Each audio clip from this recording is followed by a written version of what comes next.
Le Christ est ressuscité, il est vraiment ressuscité. Alléluia. Amen.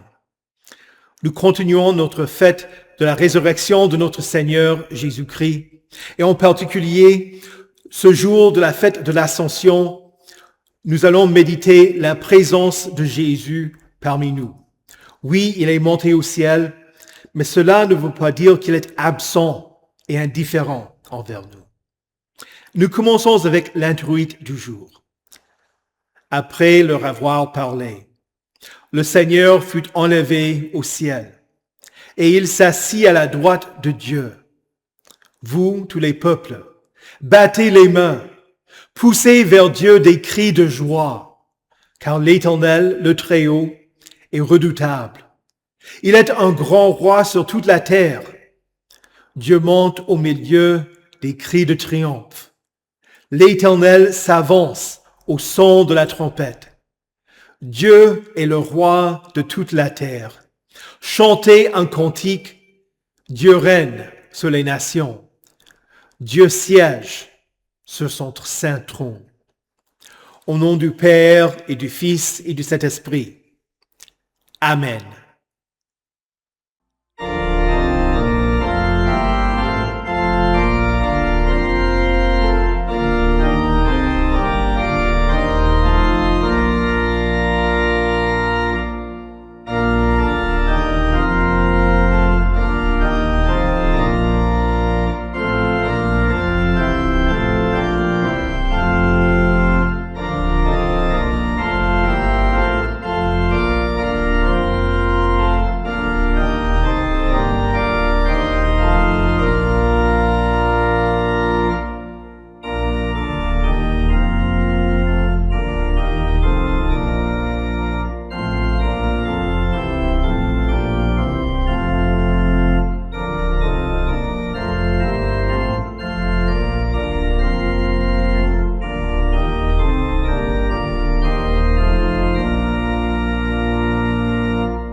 Prions le Seigneur.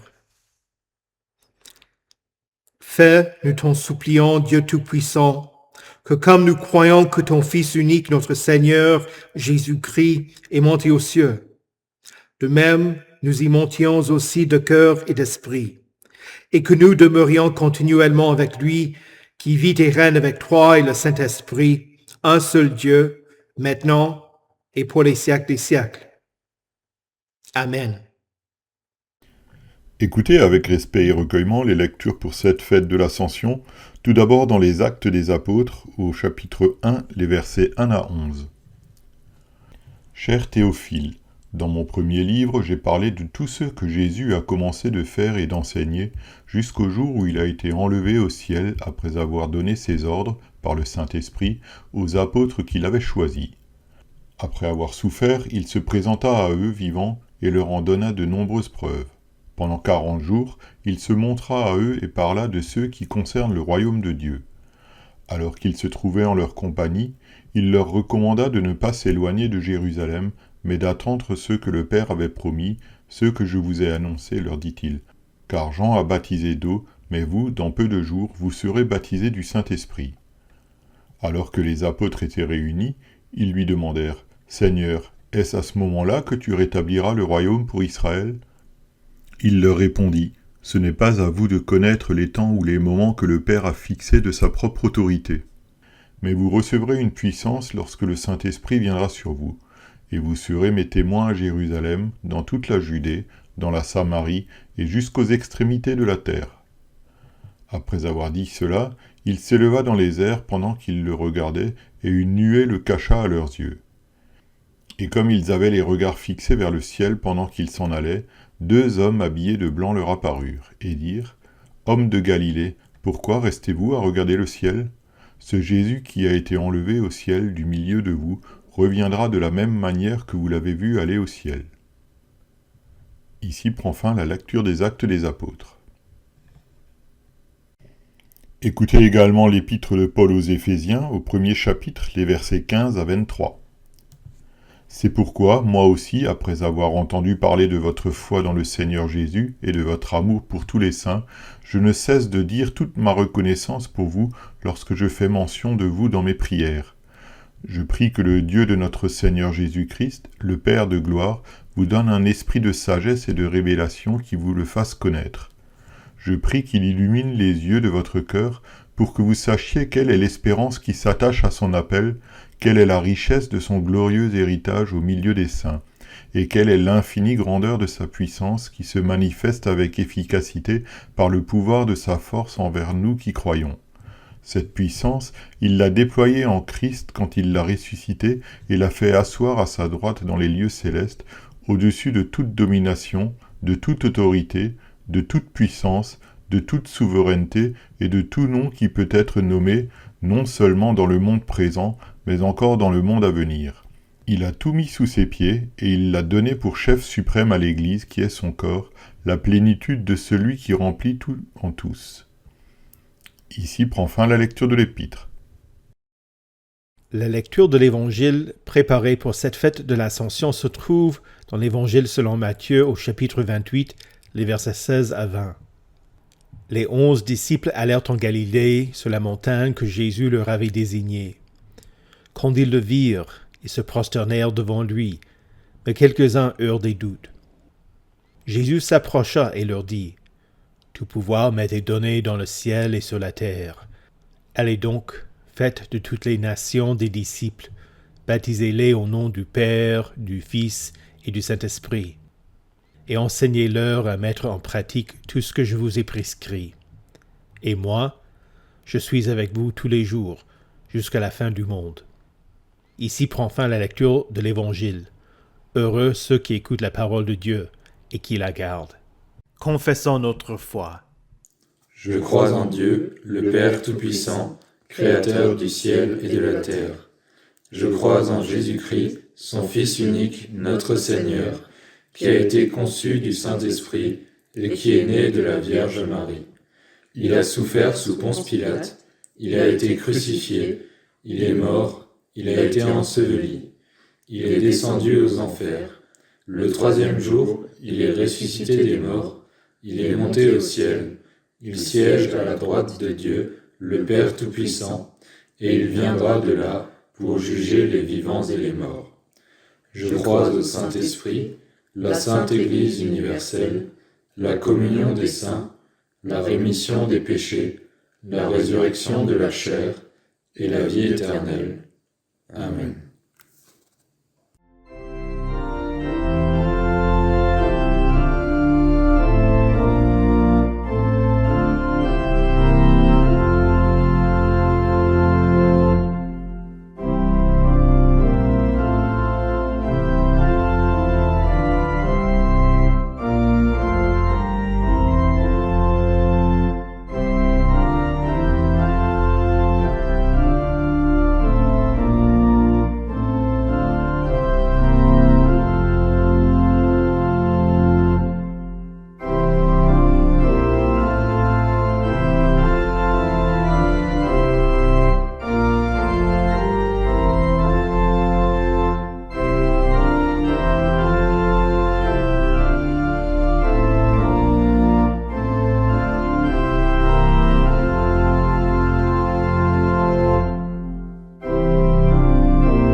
Prions le Seigneur.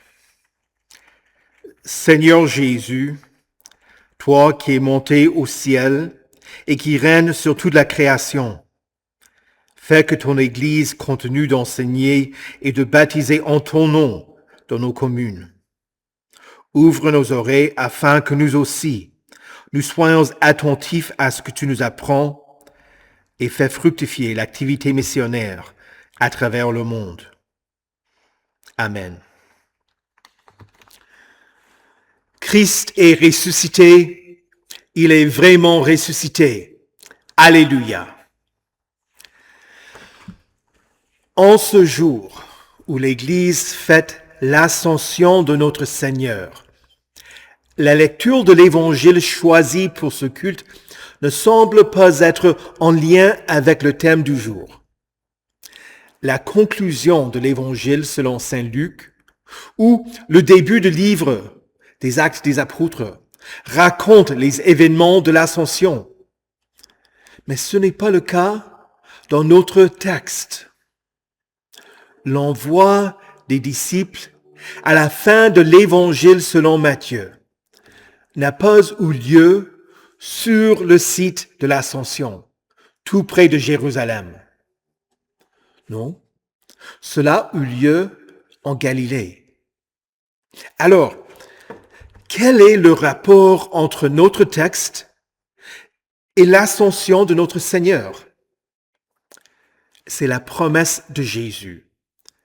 Et moi, je suis avec vous tous les jours jusqu'à la fin du monde.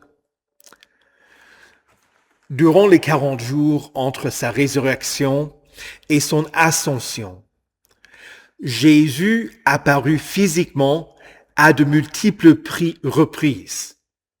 Il se présenta aux femmes le dimanche de Pâques et Marie lui saisit les pieds. Voilà l'aspect physique. Jésus se joignit aux disciples sur la route d'Emmaüs et il rompit le pain. Voilà l'aspect physique. Jésus n'était pas passé par la porte de la chambre haute quand il se montra aux disciples et les invita à toucher ses mains et son côté. Voilà encore l'aspect physique. Il vint de nouveau auprès de ses disciples, près de la mer de Galilée, quand Pierre et plusieurs des disciples étaient à la pêche. Encore une fois, l'aspect physique de Jésus, la présence physique de Jésus. Il y eut aussi une occasion où Jésus apparut à plus de 500 personnes à la fois. Dans la péricope de ce jour, Jésus envoie ses disciples. Et finalement, près de Jérusalem, les disciples étaient avec Jésus quand il monta au ciel. La présence physique de Jésus parmi ses disciples était évidente jusqu'à son ascension. Mais que dire après sa montée au ciel? En tant que Dieu, selon ses attributs, Jésus est omniprésent, c'est-à-dire qu'il est présent en tout lieu et en tout temps. Paul écrit dans sa lettre aux Éphésiens, « Celui qui est descendu, c'est celui qui est monté au-dessus de tous les cieux, afin de remplir tout l'univers. » Le fait que Jésus soit omniprésent ne signifie pas qu'il ait renoncé à son corps physique. Il l'a toujours. Au moment de son incarnation, Jésus s'est uni à l'humanité pour toute éternité. Il porte toujours les cicatrices des clous qui ont percé ses mains et ses pieds, et de la lance qui a transpercé son côté. Et pourtant, depuis la résurrection, Jésus ne laisse pas son corps le contraindre. Vous et moi, nous sommes limités par nos corps. Nous ne pouvons pas être ici et à l'autre bout du monde en même temps. l'homme Jésus, depuis l'ascension, se sert de sa divinité et il peut donc être parmi nous comme il le souhaite et comme il nous le promet. Et moi, je suis avec vous tous les jours, jusqu'à la fin du monde. Son corps n'est pas un obstacle pour Jésus. Depuis son ascension et jusqu'à nos jours, les chrétiens ne devraient pas s'attendre à ce que Jésus apparaisse parmi eux. Néanmoins, Jésus promet qu'il est parmi nous. Ceci est une présence autre que son omniprésence. Il s'agit d'une présence particulière, là où Jésus promet d'être présent pour nous, selon sa promesse et sa grâce. Il y a des gens qui disent que lorsqu'ils sont dans la nature, ils s'émerveillent de son œuvre et qu'ils ressentent sa présence. Mais Dieu n'a pas promis son pardon lorsqu'on se rend en balade en forêt. Ainsi, l'Église affirme sa présence particulière là où est enseignée fidèlement sa parole. Jésus, qui est la parole faite chair, est avec nous grâce à la parole écrite, lue, prêchée et unie aux éléments visibles, l'eau du Saint-Baptême, ainsi que le pain et le vin de la Sainte Seine. Jésus dit, en effet, là où 2 ou 3 sont rassemblés en mon nom, je suis au milieu d'eux. Mais est-ce que la présence de Jésus est uniquement spirituelle? Non. On ne peut pas penser ainsi si l'on croit à sa parole. En parlant du sacrement de l'autel, Jésus dit, « Prenez, mangez, ceci est mon corps. Buvez-en tous. Cette coupe est la nouvelle alliance en mon sang, qui est donnée pour vous, pour la rémission des péchés. » Il ne faut pas penser que la Sainte Seine est uniquement un repas spirituel, un repas de souvenirs. Nous servons le Seigneur qui est le Tout-Puissant. Son corps n'est pas confiné au ciel jusqu'au jour de son retour. En tant que Dieu, Jésus peut offrir ce qu'il dit, ce qu'il promet. Ainsi, il faut comprendre que Jésus n'est pas seulement spirituellement présent dans le sacrement de l'autel. Il offre son véritable corps et son véritable sang de façon miraculeuse. Le sang du Christ vous rapproche de lui. Mais maintenant, en Jésus-Christ, vous qui autrefois étiez loin, vous êtes devenus proches par le sang de Christ. Et encore, Saint Jean écrit, « Mais si nous marchons dans la lumière, tout comme Dieu lui-même est dans la lumière, nous sommes en communion les uns avec les autres, et le sang de Jésus-Christ, son Fils, nous purifie de tout péché. » Le jour de l'Ascension n'est pas le moment où l'Église a dit « Au revoir » à Jésus. Jésus fait ce qu'il a promis. Je suis avec vous tous les jours, jusqu'à la fin du monde. Jésus est avec vous, plein de grâce, de miséricorde et de pardon. Cette promesse de la présence de Jésus est aussi étroitement liée à l'activité missionnaire. Jésus envoya ses disciples, ses apôtres, afin de gagner d'autres disciples. Il ne veut pas que ses dons soient limités à un groupe intime, mais que ceux qui croient en lui enseignent la foi. Considérons ce que Christ dit, tout ce qui précède sa promesse d'être parmi nous. La traduction commence en disant « Allez donc ».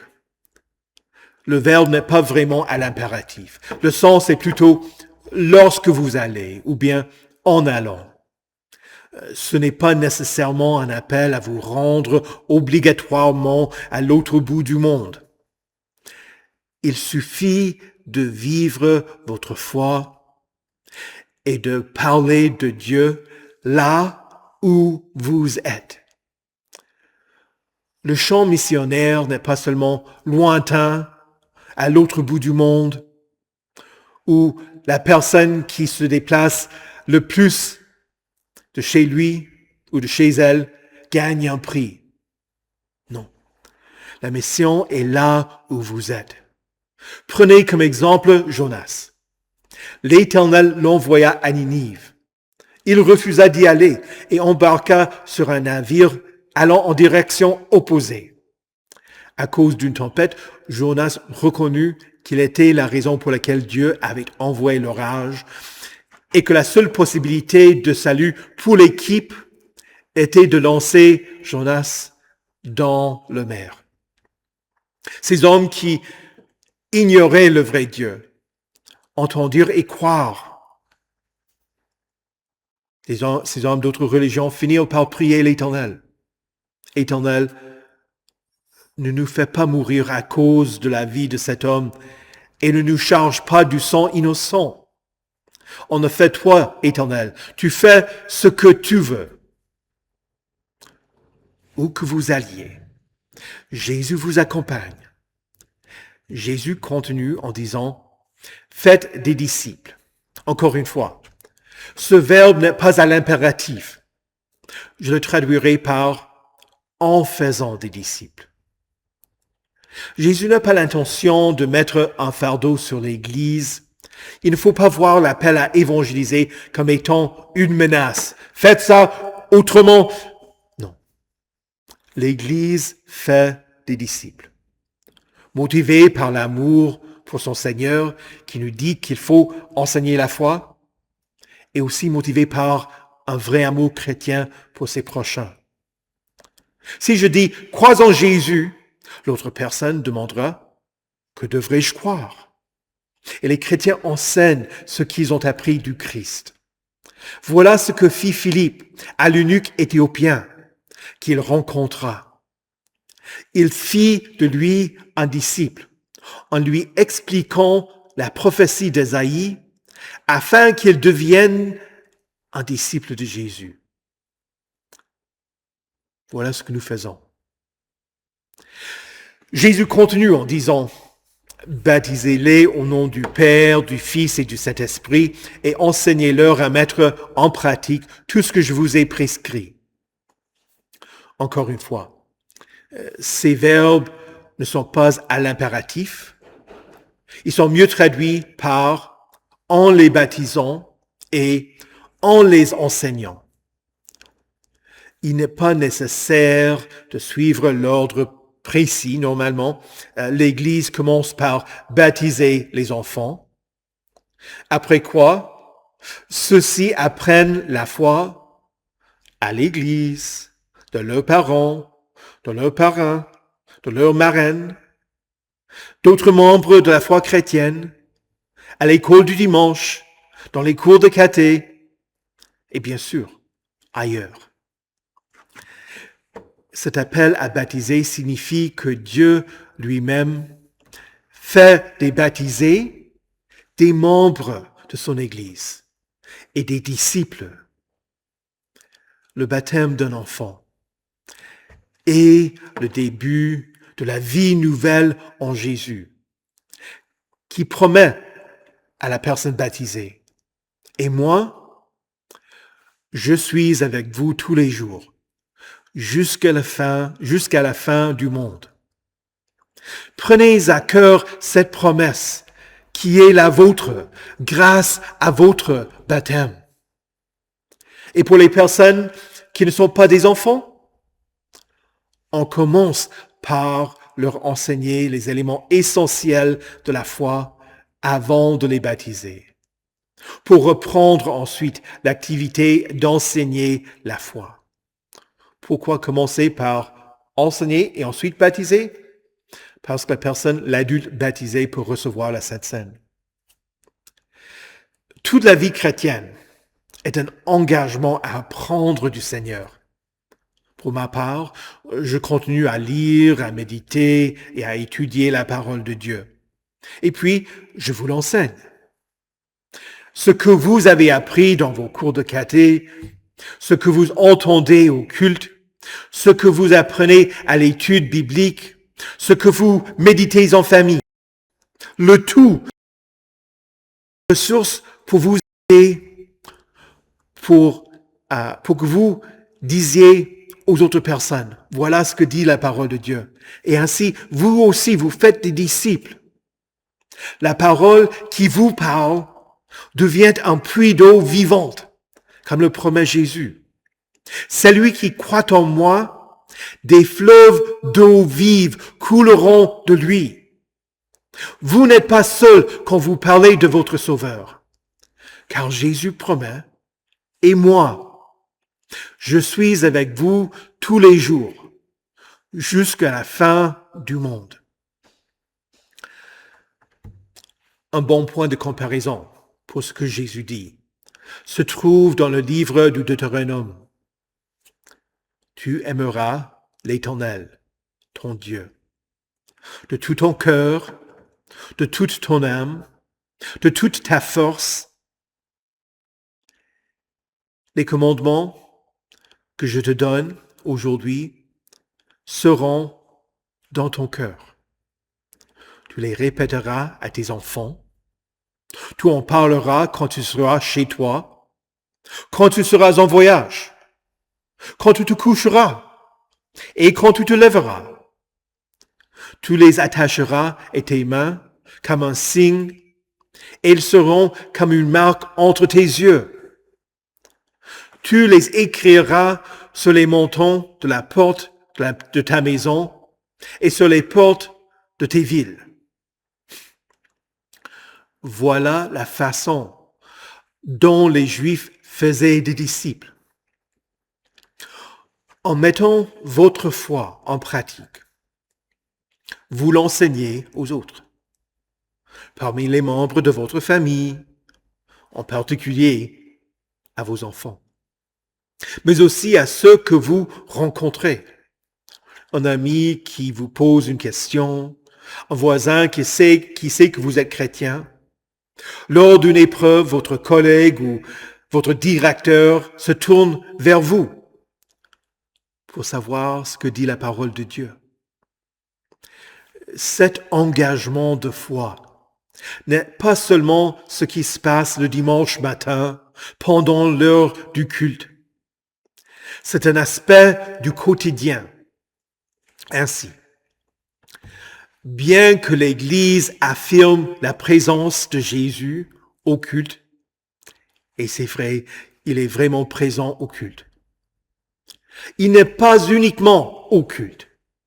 Il vous accompagne tout au long de la journée et tout au long de votre vie.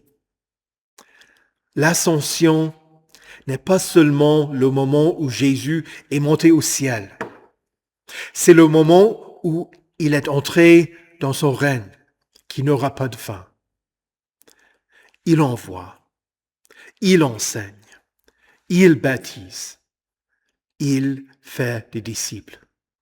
Il fait le tout à travers l'Église et il le fait à travers vous.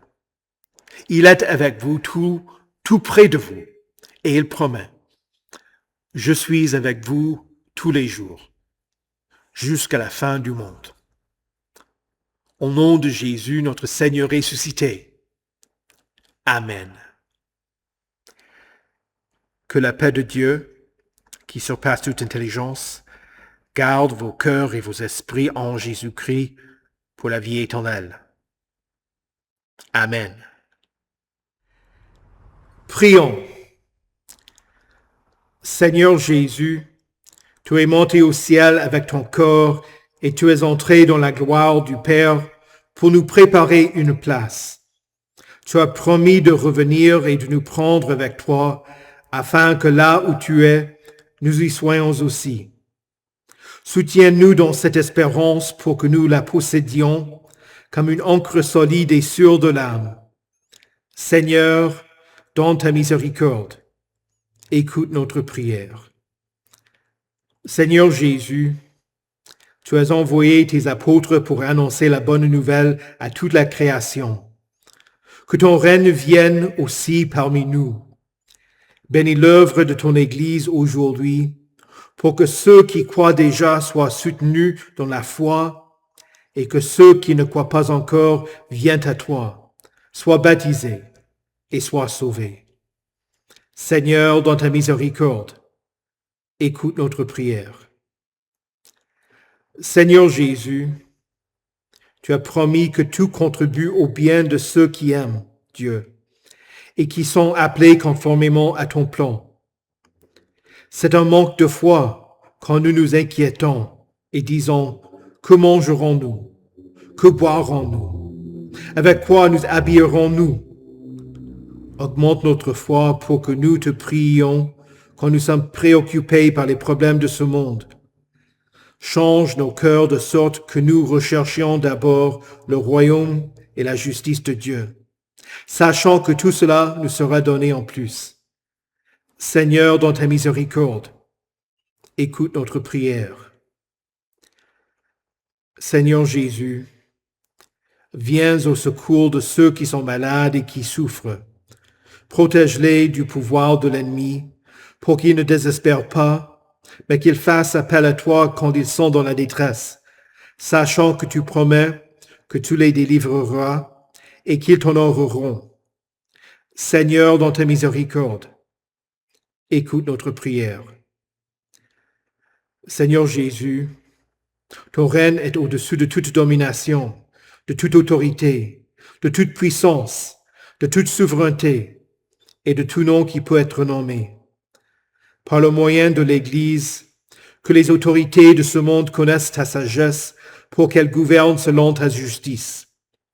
Retiens ceux qui veulent abuser de leur pouvoir et remplace-les par des personnes honnêtes qui servent le bien-être commun.